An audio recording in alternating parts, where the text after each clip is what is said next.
Good morning. My name is Lori Lowell. I'm the Executive Director of Home Haven, and I want to welcome all of our members and friends and guests to this program featuring Joseph Roach. I'm going to turn it over to Judith Colton in a moment for an introduction, but first I just want to say that if you're new to Home Haven and you are interested in finding out about our community, we welcome you to contact our office.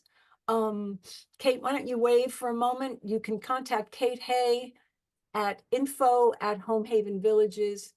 She's our operations manager. You can contact Abby Klein. There's Abby waving, and she's our membership associate. And we'd be happy to get information to you about the organization, about joining. You can get on our mailing list, you can get our newsletter, and we welcome you. So I'm going to turn it over to Judith Colton, who arranged for this program. And Judith, thank you so much. Briefly, let me just say that Judith is very active in Home Haven, in the membership committee, on the board, as a co-chair of the Visitors Committee, and of course, as co-leader of the Hamden North Haven Village. So Judith, please go ahead and get us started. Thank you. Thank you, Lori. Joseph Roach retired recently as Sterling Professor Emeritus of Theater, as well as being affiliated with English, African American Studies, and American Studies. And if I had found the tribute that was written about him when he did retire 4 or 5 years ago, before I wrote this, I would say that Joe is the best thing that happened to Yale since the invention of sliced bread, but I didn't find it then. So I'm going to go on with what I already had put down.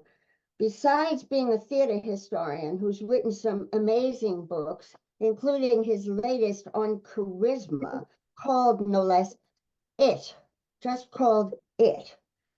So I think we all have to read that. Joe has also been a stage director and a scholar of performance studies. Those of you who read the article about the Creed Repertory Theater in the very small former mining town of Creed, Colorado, will already know that Joe's experience at age 18 will have turned out to be central to his understanding of how theater works and of what a regional theater is all about. In fact, he and a close friend of his, who's actually my step-son-in-law, collaborated much later than Creed in another regional theater. This one was called Northlight outside of Chicago. And this time, Russ was the stage director and Joe the professor at Northwestern, giving him advice. Maybe because he's a member of what I think of as my extended family, maybe because he's on the board of Wharf, and maybe I think especially because he's one of the most generous people I've ever met. Joe has agreed to talk to us today. His talk is called Crossing the Bridge, Wharf Theater and the American Regional Theater Today. Welcome, Joe, and thank you. Thank you, Judith, and thank you, Lori and Kate as well, and thank you all for coming today. What we're going to do now is I'm going to shift to share screen mode, and I've got some images I want to show you as well as hearing me speak. If anyone is having trouble at any time seeing or hearing, please just put your hand raise function up if you can find that on your menu, and Lori will help you out. If you need to interrupt because you aren't hearing, please go ahead. I want everyone to be a part of this. I'm going to do the share screen function now. Thank you, and I'm sorry everybody about that moment of technical glitch. It's been known to happen from time to time, but I think we're on track now. Lori and Judith, you can hear me all right now? Perfectly. Okay, great. Here we go. It's a real pleasure to have the opportunity to speak to Home Haven today. I'm so grateful to Judith for inviting me, and for you, all of you, to come hear me today. It's a very exciting moment as well as a precarious moment in the regional theater, in the American theater generally. And I want to give a talk that puts Wharf in that context and also the regional repertory theater, the regional resident theater movement in that context historically. And I want to do this in 30 minutes to give you a chance to tell me what you're thinking about in relationship to the theater, Long Wharf, and your relationship to it, because theater is always about audience. It's about finding the audience and making them want to come back, giving them an experience that I call true value. And I'll explain true value in the talk as I go along. In my career in English departments and at Yale, my specialty is 18th century British literature. That's how I made my career. It's how I won my tenure at Yale and elsewhere where I've served.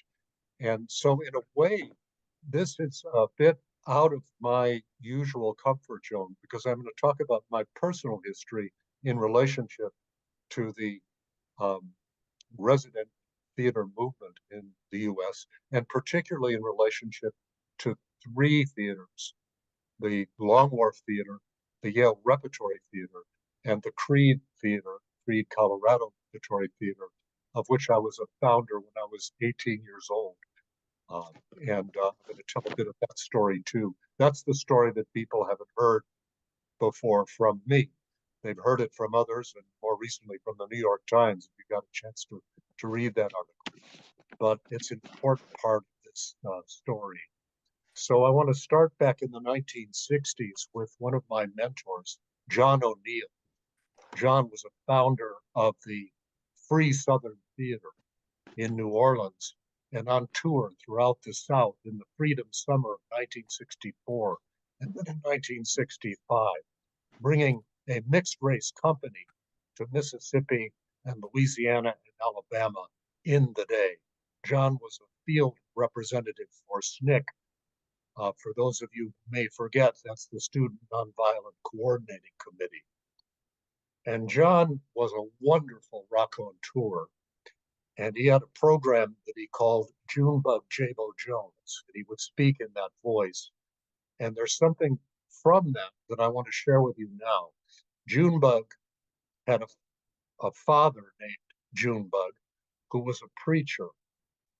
And Junebug's father gave him advice on speaking to people. And I want to share it with you now because I'm going to organize my talk around it. Junebug's daddy, the preacher man, said, Junebug, when you talk to the people, you got to do three things. You got to tell them what you're going to tell them. Second, you got to tell them. And third, you got to tell them what you just done told them.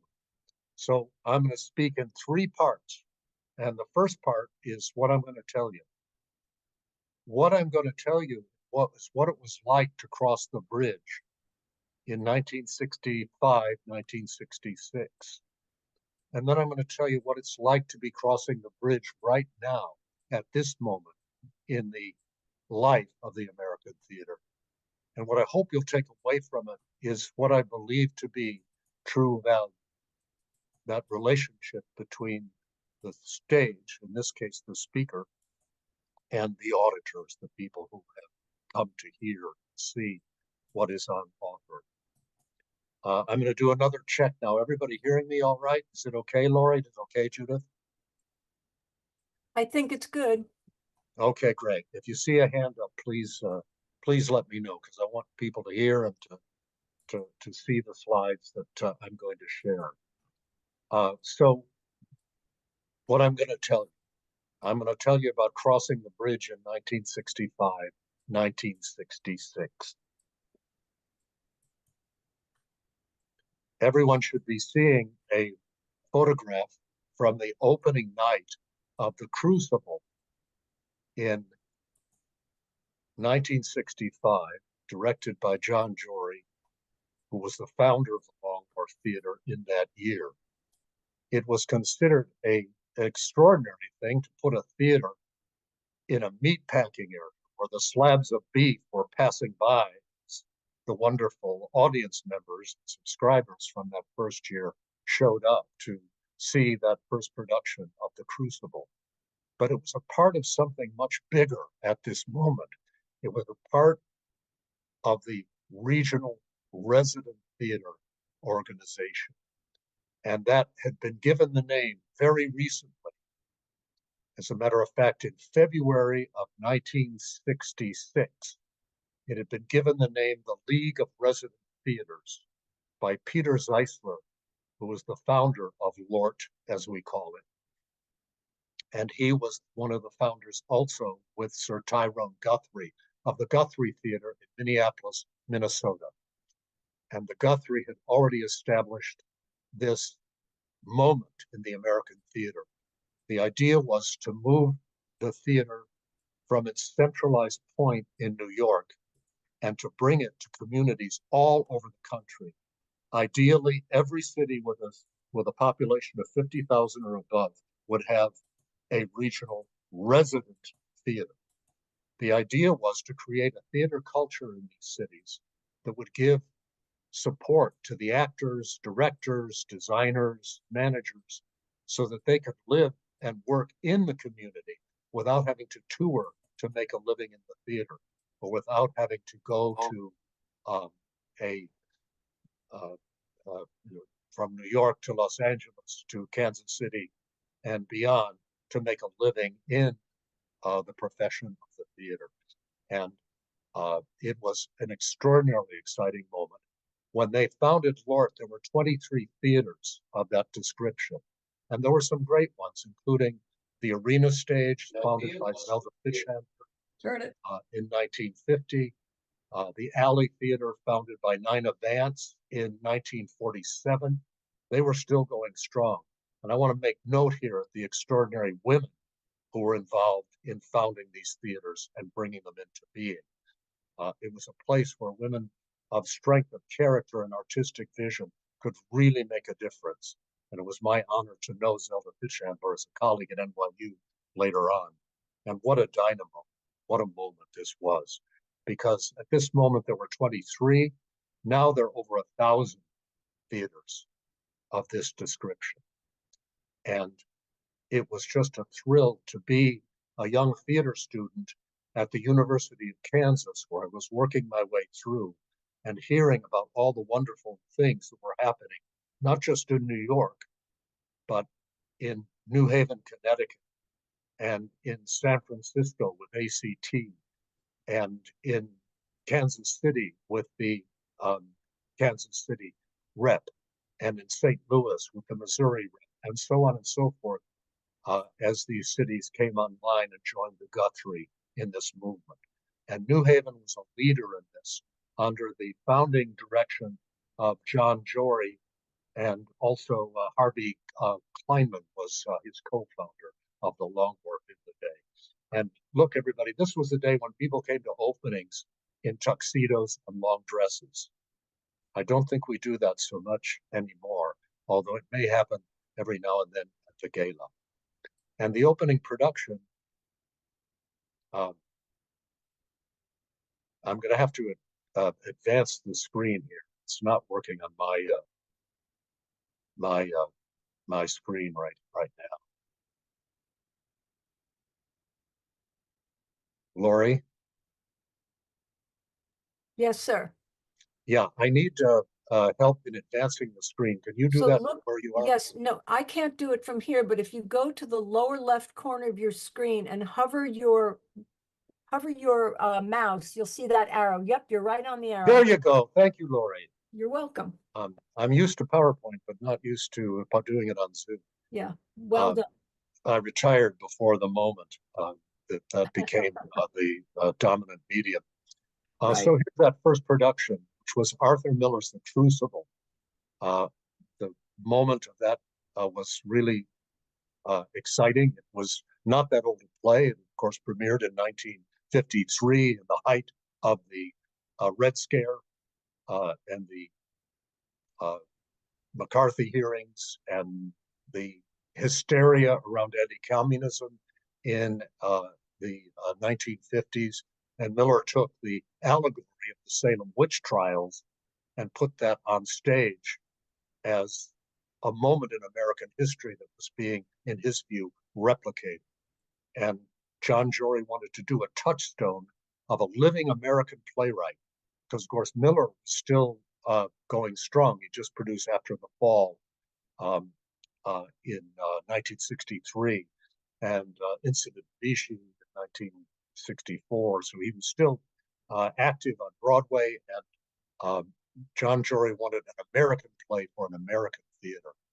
And that's a kind of claim to making an American theater that isn't dependent on the British theater, which has been a theme since the start of American theater, and making our own plays and our own playwrights here in these United States. So it was a criticism of one part of the American experience, and it was an affirmation of the United States of America through its theater. And John Jory knew theater history, and I've heard him repeat the fact that I would say on the first day of my theater history lecture, when I was talking about the Greeks, I would say that in the ancient times in Athens, theater going was an obligation of citizenship, because you went to the theater to find out what was really happening. You could get the news in the agora, the marketplace, but to find out the truth about what was happening, you needed to go to the theater. The next year, in the spring of 1966, with LORT, the League of Resident Theaters, already underway, we had the Yale Repertory Theater founded. And the idea of the Yale Rep was similar. It was to create a place for American artists, American actors, directors, and playwrights to do their work. And so it co-evolved with the Long Wharf Theater. And New Haven is really extraordinary to have two resident repertory, regional repertory theaters in the same city of 153,000 inhabitants. Of course, the region is much bigger. Both theaters have always drawn on the region. What you're seeing here is the first production that I saw at the Long Wharf, in the Long Wharf, when I moved here in 1997. It was Kathleen Chalfant in Wit by Margaret Edson, a brilliant play in which the hero, or heroine in this case, is an English professor, which of course is especially pleasing. An English professor who is specializing in the poetry of John Donne, which is close to my period, but who is also dying of ovarian cancer. And Kathleen Chalfant gave a performance that was absolutely unforgettable, devastating, brilliant, extraordinarily moving, and enlightening about the human spirit and what courage and wit in the face of death, in the face of illness, can bring to life. And I was so pleased to be moving to New Haven at this moment. Of course, what I left out there was the long directorship of Arvin Brown, a brilliant man who was a 30-year director of Long Wharf Theater. And Wit was produced in the directorship of Doug Hughes, who succeeded Arvin Brown in, I believe it was 1997, just about the time I got there. I'm sure many of you will be able to fill in these details of the history and have questions about them when we get to the moment where you can test my memory and my knowledge of some of these important things and improve it when it needs improving. And now flash forward, Kathleen Chalfant in the year of magical thinking, just in this season of the theater, another searingly brilliant performance by a great American actress in a play by an American author, in this case, Joan Didion's memoir of the loss of her husband and the loss of her daughter at the same time, basically. And the performance was given all around New Haven in spaces from 10 people to about 40 in 22 different venues. And I hope some of you were able to see it. I know that Judith did, and I know that Kerry Triffin did. I believe he's on Zoom as well, and I'm sure others did as well. And those of you who saw it will not soon forget it. 90 minutes, no one else on stage. No lights except for the lamplight, no real setting except for a chair, and a great American artist reading the work of a great American author. That's the idea of a league of resident theaters and what it can do and the work it can do from one end of the country to the other. The Yale rep was a year behind, but very vigorous under the direction of Robert Brustein in those early years. They opened with Megan Terry's Viet Rock, which was an anti-war protest play, because of course this was the moment in which the United States was engaged in the war in Vietnam, and the 1960s were beginning to unfold in all their rebelliousness, in all their unsettlement, and in their excitement as an 18-year-old living through it at this time.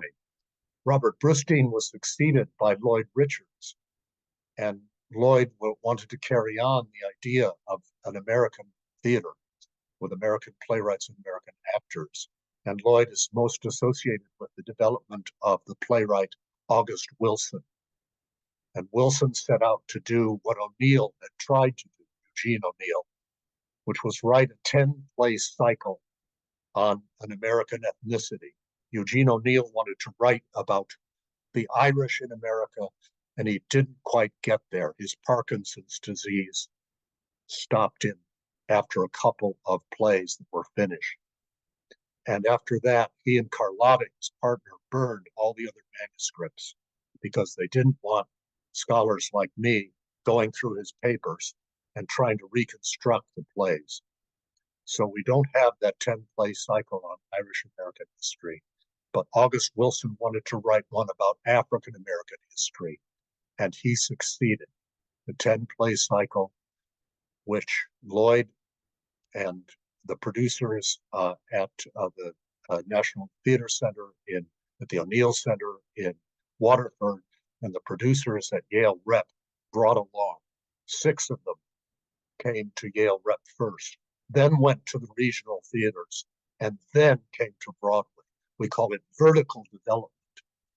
And I was there the night of the preview of Radio Golf, which was the last play of the 10-play cycle. And Ben Mordecai, who produced them all, was wheeled in on a gurney. He died 3 days later, but he got to see the last play. And within a year, both August Wilson and Lloyd Richards had passed also. It's as if they had done this extraordinary thing. And then that was their contribution. And they, as they say in African American church, passed. In African American church, no one passes away, but you do pass. So this is the part that I told you about that I've never talked about in public before. In 1966, my college roommate and I got a flyer from a town in Colorado, a mining town, which had a population of 512, and a silver mining industry was dying because the veins were being tapped by the last of the mine companies. And the town JC sent out a circular and asked us to come, asked actually any university, college or university in the area who was interested to help them found a summer theater. No one else we replied. Later on, we found that out. But my roommate and I got into his car and drove out from Lawrence to Creede, Colorado, population 512, and started a theater. And this is the theater as it appears today. It's now a multi-million-dollar regional resident theater. It employs 70 people in the summer and 9 or 10 year-round. And it serves audiences all over the region and to some extent nationally. And the experience of making a 5-play repertoire in this theater was a shaping experience for everything else I've done since. And the touchstone I want to point out is the True Value hardware, which was there in 1966 and it's there today. And the True Value hardware store owner, B. McClure, was instrumental in making it possible for us to come out there and start. The JCs raised $6,000, which may not seem like much now, but remember in 1966, a new Chevy truck was 2,100, gallon of milk was 31 cents, and a gallon of gas in a gas war situation was 28 cents. So $6,000 was a big investment for the miners, and ranchers, and shop owners of Creede, Colorado. They were taking a big chance. And Steve Grossman and I, my roommate, couldn't sign a contract with the JCs because he was 19 and I was 18. But we promised to come out with a company and put up a repertoire of 5 plays, and we did. And here we are in the spring of 1966, the founding company. If you're looking for me, here I am under the ladder. I was never superstitious, and I'm not now. And I think I'm one of the luckiest people in the world. So the bad luck of that didn't obtain. This is Steve, my roommate. This is B.J. Myers, our technical director, who stayed in Creede. We said resident theater. She made a life there and eventually became the mayor of Creede, Colorado, in a memorable mayoral term. And I'm in touch with all the surviving members of that founding company. And occasionally we go back and get to see the season, which is now 8 to 10 plays, a touring company that reaches 40 to 50,000 children in the region. And people come all the way from Texas and the Dakotas and California, and they will stay in Creede for a week or two and take in every show. I was Mr. Roberts in the first production, which was Mr. Roberts by Hagen and Logan. That's me at age 18, and all my actors, if it was glory, I'm not sure it was, but in all my actors' enthusiasm, let's put it that way. If you know the show, that palm tree is not long for this world. This is A Man for All Seasons. I'm Sir Thomas More there on the right side of your screen. And this is the rest of our company. Here I am as Lord Darlington, Lady Windermere's fan. Lord Darlington has just made a suggestion to Lady Windermere that's very improper, but not entirely unwelcome. I put these images up just to show that I was able to play all of these roles. You were in every play, either in a walk-on or in a major role, and you learned the craft of theater in a way that was more intense than it's possible to convey to students today. We'll put up a show and run it for a few days and then take it down. We'd run a show for a summer and then rotate the show every night because that's what it took to keep the audiences coming back. The next generation of students from the University of Kansas included 2 careers I just want to talk about briefly before I conclude. This is Christy Brandt. Christy will be there for her 50th season this year, her 50th anniversary. And she has made a life as an actress by acting every summer in the company. This is her scene mate, her partner in this scene from The Boyfriend, a kid from Chicago, as I am, named Mandy Patinkin.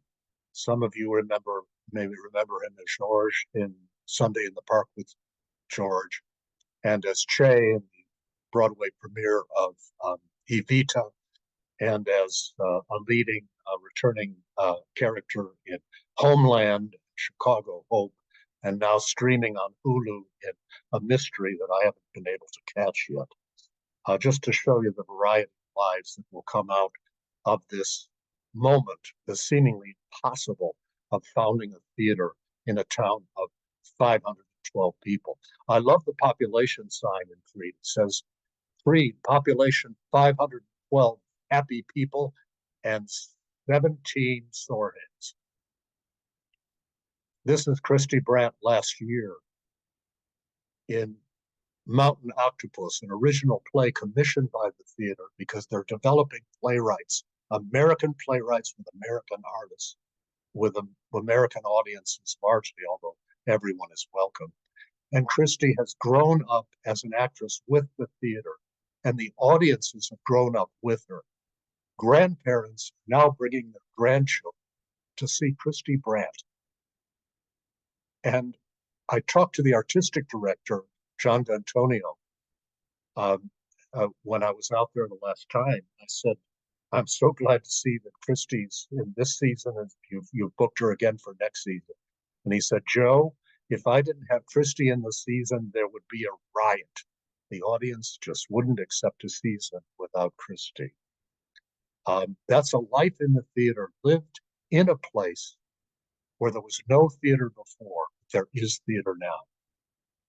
And so now we're crossing the bridge and we're in the now. And I just want to say how exciting it is to be in another moment in the life of the American theater when things are changing rapidly. And it's no secret that we're worried about the American theater. We're worried about the regional resident theaters because it's a time of transition. The old model isn't working the way it did. The audience that was coming to the theater was beginning to decline even before COVID. COVID struck a blow. Audiences are now down between 30 and 50% everywhere. The model of a building as being the center of the theater itself is now under question. And I'm so proud to be able to tell you that Long Wharf is in the vanguard of the new moment of the American theater in finding audiences where they are, as we did in 1966, to find the audience that we could bring together for this theater. And Jacob Padron and Kit Ingwe, the management team, are forging a new way of thinking about building an audience. The results aren't in yet fully. We are still at the moment where we're crossing the bridge. But our next offering is View from the Bridge by Arthur Miller, going back to Arthur Miller from The Crucible, our opening production in 1965. And we're doing it in the boathouse. So I guess you could say it's the view from under the bridge. And we're hoping that audiences who've loved Long Wharf for the whole run from 1965 on, and audiences who never heard of Long Wharf until just this minute will come to this and see the production and then look to the future about Long Wharf Theater in different venues, different parts of the New Haven and regional community where it will find that audience and get back to creating true value. Because that's the true value that we found in Colorado so long ago, where the audience of the community and the artists of the theater are on the same page. They trust one another and they believe in one another and they want one another to be together in the same place at the same time. And one last anecdote from that first summer in Freed. We were working all night to get 5 shows up in 5 weeks and get them open and running rotating rep. We were sleeping in shifts. So we were running out of hardware in the middle of the night. And so B. McClure, the owner of the hardware store, handed the technical director the keys to the hardware store and said, if you run out of anything, just come in, take whatever you need, write it down, and we'll catch up with you later on. That's what I mean by true value between the audience, the public, and the theater.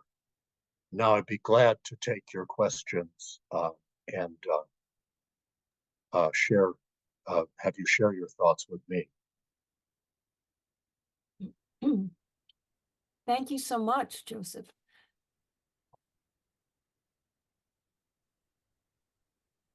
If you could unshare your screen, then we'll have the whole group. Okay, and I'm looking for that green button. Look at the bottom of your screen.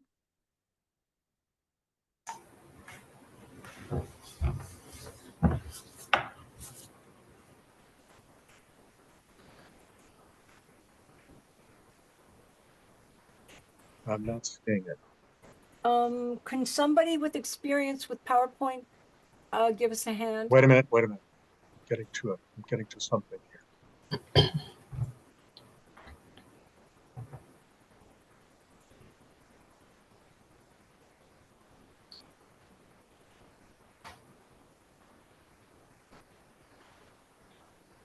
I don't know whether you have to minimize the screen so you can see the green. Yeah, I've done that already. And, Okay. it's just, I know the button I'm looking for, and It might be at the how top about of your stop screen. share? You think that'll do it?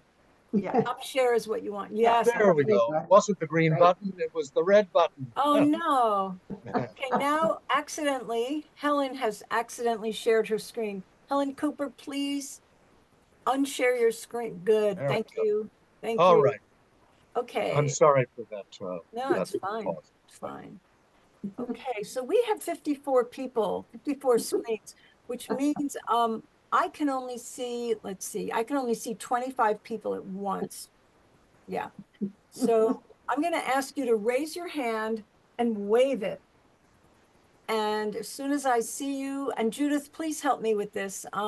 Let's run this Okay, Q&A together. We can help. okay, sure. Um, so raise your hand, please. John, are you raising your hand? Oh, I see. Okay, I see. Okay, hold on a second. I see John Deming. I see Bob Sandine. Bob, I saw you first. Go ahead with your question, and then we'll go to John. And unmute too, folks. Hi, Bob Sandine. I'm happy to report that I was a subscriber to the Yale Rep and Long Wharf ever since they first began, and I've loved the whole time. I just want Thank to you, Bob. respond, Joe, to your comment about in ancient Athens that uh, going to the theater was a citizenship obligation.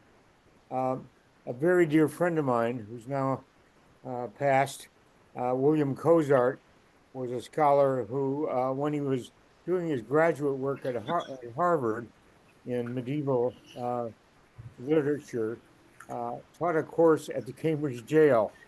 And the course was on the history of theater. And the essay he wrote for them was called To Live Again. And the opening line I love and have memorized. The opening line of his um, paper for the inmates of the Cambridge jail was, ever since the human story began, people have been going to the theater not merely to be entertained, but in order to go on living. And it went from there to go on to describe the ancient theater around the campfires where people would be acting out and dancing and trying to figure out how they were connected to the stars. And then, of course, he went into the Greek theater, which is wonderful. Bob, all I can say is it's been wonderful to be a part of that with you since 1965. I've loved it. I've loved it. I was a good friend with Brustein, and was sorry to see him pass recently. Yes, I should have mentioned that the late Robert Brustein. It's hard to imagine gone. Yeah, he was a good life.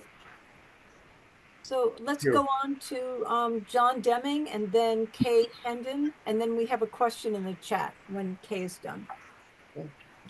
Yeah, my family, I think, had season tickets to the Long Wharf from probably from the moment it opened to the moment it closed. And I just wanted to say I miss the venue very much. And I thought it was very successful. I hope they have success now, but I'm having it seems a little more complicated trying to figure out where Long Wharf is performing and so forth. I've sort of liked the security and the um, consistency of the way the theater was set up when it was actually at the Long Wharf. Yeah, Judd, And I you're hope not they do alone. well, but I do miss the old Long Wharf. Yeah, Go no, ahead. yeah, it's you've got a lot of company in that, and all of us, including everyone in the theater, feels that tug back to the way it was. And it was a great model, and it was a huge success, but it wasn't working anymore. And the Yeah. subscriber base was declining. The rent on the theater was getting prohibited. And Oh, so, okay. yeah, exactly.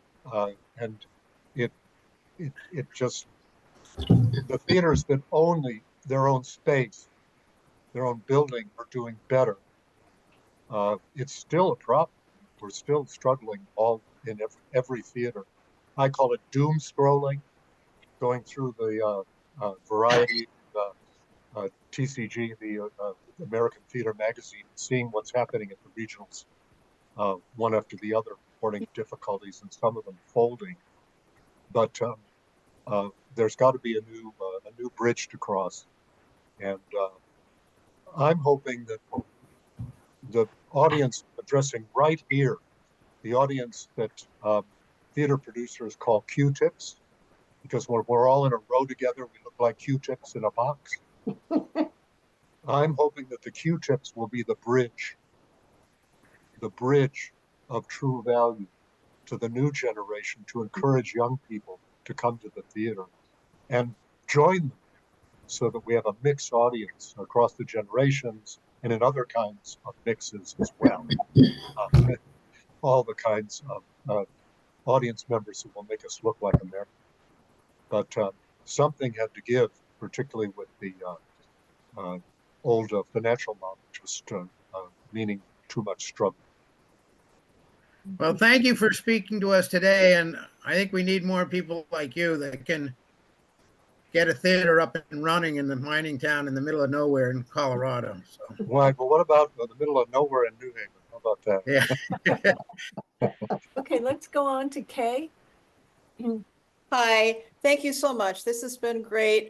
Your passion for theater and for the regional theater is definitely contagious, and I really appreciate it. And I have to just tell you quickly that I'm a Midwesterner, but in 1998, I moved to New York City. And the main reason I accepted a job there was that I could go to the theater as often as I wanted to. And it was quite wonderful. But my friend, who was a huge theater buff, brought me to New Haven to go to the Long Wharf Theater. And that happened a couple of 3 times during the time that I lived there and the time that I knew her. I now live in New Haven, and I'm excited about this venue that we're going to have this new play at, and I really hope that you keep going. It's wonderful to have you here, to have the Long Wharf here. And also, I just wanted to point out to people that don't know that if you want to speak, there's a reactions button down at the bottom of your screen, and if you click on it, then you can raise your hand there, and that way it's easy to find you. All right, thank you so much. Thank you, Kay. And if you all keep coming, we'll keep putting on the shows. All right, I'll tell you that. will do. Good. Thank you for those instructions, Kay. That's very helpful. I see a question from Ann Skank. Actually, it's not a question. It's just a thrill. I think I probably went to every opening night the theater had, starting in 1965. And we fed the artists who worked matinees. We made salads and soups and you name it. But I'm in my 90s now, and I'm up in retirement area closer to a daughter. There's no one left in New Haven. And it's heartbreaking because I had the energy to do it and up into my 90s. But I've gone to the Hartford stage. That's up here. And I did get down to Kathleen Chalfant because she's unforgettable. Absolutely wonderful actress. I agree. Well, Anne, maybe we can bring you a show. Listen to you saying Arvin. Jacob is coming up here later on in the season to direct. That's right. He's directing in Hartford. Yeah, he'll be directing for Long Wharf next year. For that, yeah. Right. I don't think that was indiscreet, but he'll be back in our directing team next year. Yeah. Well, thank you. He's always been the artistic director, but he's directing at Hartford. And we're very proud of him. I am really proud. Yes. Yeah. Award-winning. Envious of everybody because New Haven is alive with things to do. It is just happening. I'm so thrilled. No. That really was the message I wanted to convey. I was 18 and doing this, and now it's like I'm 18 again, but everyone I'm working with is an established professional who knows exactly what they're doing. Yes. We were stage-struck teenagers. Well, Good, thank you. Rick and Pat, I see your hand and please unmute.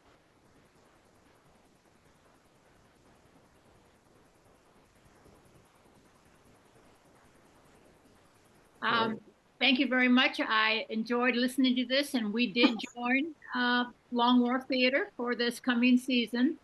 Excellent. One of the questions I have is that I was always so impressed when I went to Long Wharf and to any of the theaters about staging, how you could take a plain, flat area and make it into